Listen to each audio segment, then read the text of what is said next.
এই যে আওয়ামী লীগ নিষিদ্ধের আন্দোলনটা শুরু হলো কোন ইস্যুকে কেন্দ্র করে? ডামি রাষ্ট্রপতি আব্দুল হামিদ।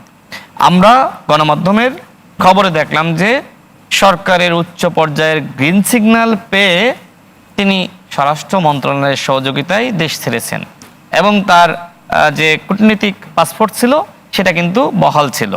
তার মানে সরকার চাইলে আওয়ামী লীগের ডামি এমপিদের পাসপোর্টগুলো বাতিল করতে পারতো, মন্ত্রীদের বাতিল করতে পারতো, যাতে করে তারা দেশ না ছাড়তে পারে। সরকার সেই কাজটা করতে পারেনি।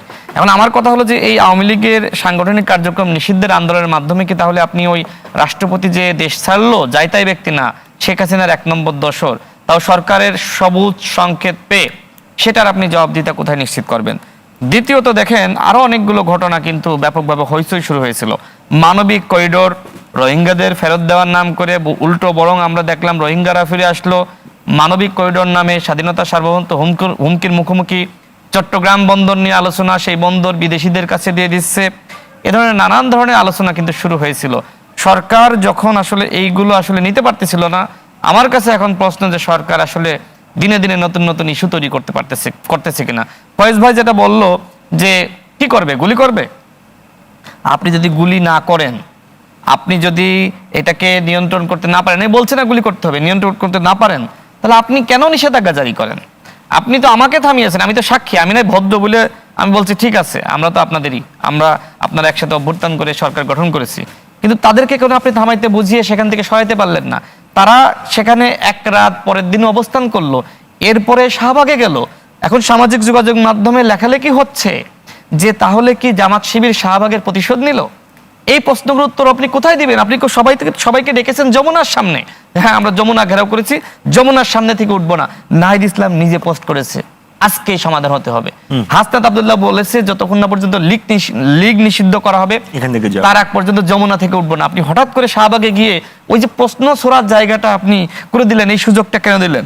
বিএনপির বিষয়ে একটা কথা এসেছে, দেখেন বিএনপির সাথে আমরা 22 সাল থেকে যুগবাদ আন্দোলন করি। যেহেতু যুগবাদ আন্দোলন করি, লিয়াজু কমিটি আছে, জনাব তারেক রহমান সাহেব থেকে শুরু করে বিএনপির একদম উচ্চ পর্যায়ে যারা আছে তাদের সাথে আমাদের সম্পর্ক আছে। ভাই সেই বিষয়ে জানে কিনা আই ডোন্ট নো। দেখেন ছাত্রদের পক্ষ থেকে এই রাশেদ খানকে বলা হয়েছিল, নুরুল হক নূরকে বলা হয়েছিল, ভাই আমরা আর পারতেছি না, দলগুলোকে আপনারা বলেন, যেহেতু আপনারা এই আন্দোলনের সিনিয়র ছিলেন, দলগুলোকে বলেন যে তাদেরকে নেমে যেতে।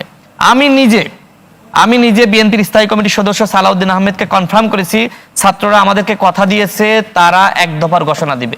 ইতিহাস যখন লিখবো সব আসবে। আজকে টকশোতে আমি বলছি আমার কাছে যদি প্রমাণ চান সমস্ত প্রমাণ রয়েছে। সুতরাং দলগুলোর বিরুদ্ধে যে অভিযোগগুলো সাইব দিচ্ছে, আমার বন্ধু সাইবও এই বিষয়গুলো জানে না, ইতিহাস জানে না, জানলে এইভাবে ভাইকে অপদস্থ করে এই ধরনের কথা বলে না। দেখেন এই দেওয়ালটা না ধাক্কাইতে এইরকম করে রাখছিলাম, ছাত্ররা যুক্ত হয়েছে, নেতৃত্ব দিয়েছে, বিএনপি ছিল না, আমরা ছিলাম না, রাজনৈতিক দল ছিল না, সবাই মিলে ধাক্কা দিয়ে হাসিনাকে ফেলিয়ে দিয়েছে।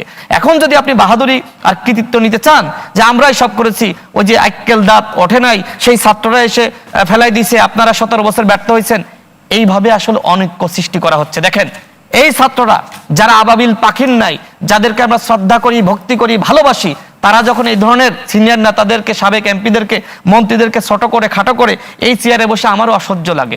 তাদের বয়সে আমরাও ছিলাম, এইভাবে কথাবার্তা বলা যায় না যে আপনারা কিছু পারেন নাই, আপনারা কিছু ছিঁড়তে পারেন নাই, আমরা সব ছিঁড়ে উল্টাই ফেলছি, এটা কোনো কথাবার্তা হলো? আরেকটি বিষয় বলি, দেখেন সরকার নির্বাচন নিয়ে তালবাহানা করছে, এটি সত্য। একটি সরকারকে আনলিমিটেড চলতে পারে? আনপ্ল্যান্ড কোন সরকার চলতে পারে? সরকারের 1 মাসের, 2 মাসের, 6 মাসের, 9 মাসের প্ল্যান কি? আপনারা আমেরিকা, ইউরোপে থেকেছেন, সেখান থেকে শিখে এসেছেন, সেটা কেন বাংলাদেশে বাস্তবায়ন করছেন না? সরকার কি তার 6 মাসের একটা প্ল্যান দিতে পারতেন না? 1 বছরের একটা প্ল্যান দিতে পারতেন না? দিয়েছে এখনো পর্যন্ত? রাজনৈতিক দলগুলো কখন নির্বাচনের কথা বলছে? শুরুতে কেউ বলেছে? যখন দেখছে যে সরকার একের পর এক সিদ্ধান্ত নিচ্ছে যেটা এনসিপির পক্ষে যাচ্ছে, যেটা অন্য রাজনৈতিক দলগুলোর বিরুদ্ধে যাচ্ছে। আপনি কি গণহত্যার বিচার করেছেন? 9 মাসে আপনি কি করলেন? একটা ট্রাইব্যুনাল গঠন করে আওয়ামী লীগের বিচার পুতু করে করতেছেন। এইভাবে কি বিচার হয়? আসিফ নজরুল স্যার নিজে বলেছিল, আমার মনে আছে, মেমোরিতে এখনো বাজে, ডিসেম্বর পর্যন্ত সময় পাইলে গণহত্যার বিচার করব। তো ডিসেম্বর তো চলে আসতেছে, আপনি কেন 10টা ট্রাইব্যুনাল গঠন করলেন না? 10টা ট্রাইব্যুনালের মাধ্যমে যে বিচার আপনি 1 বছরে পারতেন, একটার মাধ্যমে সেটা করতে লাগবে 10 বছর। আপনি আন্তর্জাতিক অপরাধ ট্রাইব্যুনালে আপনার খসড়া বিধান ছিল, আইন মন্ত্রণালয়ের পক্ষ থেকে সেটা ইনক্লুড করা হয়েছিল, ক্যাবিনেটে কেন সেটা বাতিল হলো? সেখানে কি নাহিদ, আসিফ, এবং আপনার মাহফুজ ছিল না, তারা কেন এখন যে ভূমিকা রাখলো, আপা যেটা বললো যে একজন উপদেষ্টা কি ফেসবুকে পোস্ট করতে পারে, তারা এখন যে ভূমিকা রাখলো ওই সময় কেন বললো না যে আওয়ামী লীগকে নিষিদ্ধ করতে হবে? এই সরকারের প্রথম এবং প্রধান দায়িত্ব ছিল শপথ গ্রহণের আগে এই চুপ্পুর হাতে শপথ না নেওয়া, এক। দ্বিতীয়ত তারা আপনার ইয়ের কথা বলছে, আপনার গণপরিষদের কথা বলছে, তখনই বলা দরকার ছিল এটা অবৈধ সংবিধান, এটাকে বিলুপ্ত বা স্থগিত ঘোষণা করা হলো, নতুন সংবিধান হবে। আপনি তখন বলেন নাই, 9 মাস এসে 8 মাস পরে এসে 6 মাস পরে এসে নতুন নতুন ইস্যু আইনে আপনি ক্যাসাল লাগাইতেছেন। দেশটা যে একটা দিকে নিয়ে যেতে হবে, একটা জায়গায় গিয়ে তো আপনাকে থামতে হবে, সেই থামা তো আমরা দেখতেছি না। 2 দিন পর পর মব জাস্টিস না, মব ইনজাস্টিস হচ্ছে। আমি আওয়ামী লীগের বিরুদ্ধে আন্দোলন, নিষেধাজ্ঞার আন্দোলনকে কোনোভাবে মব ইনজাস্টিস বলছি না। শাহবাগে কি মব ইনজাস্টিস হয়নি? গতকাল সেখানে আহত নামধারী 20 জন, এই 20 জনের মধ্যে শরীফের নেতৃত্বে হামলা হয়েছে। এই শরীফ গণ অধিকার পরিষদের সহসভাপতি ফারুক হাসানকে মেরে কপাল ফাটিয়ে দিয়েছিল, আপনারা আরটিভিতেও নিউজ করেছেন। আমি সেটাই বলছি, এই শরীফের জামিন করিয়েছে কে জানেন? এই শরীফের জামিন করিয়েছে সার্জিস এবং ওই শহীদ মুগ্ধর ভাই স্নিগ্ধ যে পদত্যাগ করেছে। এগুলো ইতিহাস আমাদের কাছে আছে।